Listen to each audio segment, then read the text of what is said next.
مامۆستا چۆن بە ئینگلیزی ئەمریکی بڵێم بە قسەی خۆش مرد لە کوونیەتە دێرەوە. Translate it directly and you get, by pleasant speech, a snake comes out of its hole. This is a clear sentence in English, and hopefully your American friends understand its meaning. But I'll teach you a common English saying that we have that communicates the same idea. You catch more flies with honey than with vinegar. بە هەنگوین زیاتر مێش ئەگریت، نەک بەسەرکە. Both of these sayings tell us about the power of the words we use. دەسەڵاتی وشەکان کە بەکارەهێنین. That pleasant and respectful words can have great power, even over difficult or disrespectful people. قسەی خۆش و بەڕێز دەسەڵاتی گەورە هەبێت.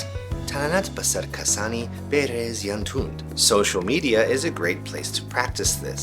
If someone leaves a comment on your page that is disrespectful or mean, try responding with kindness and respect and see what happens. You catch more flies with honey than with vinegar.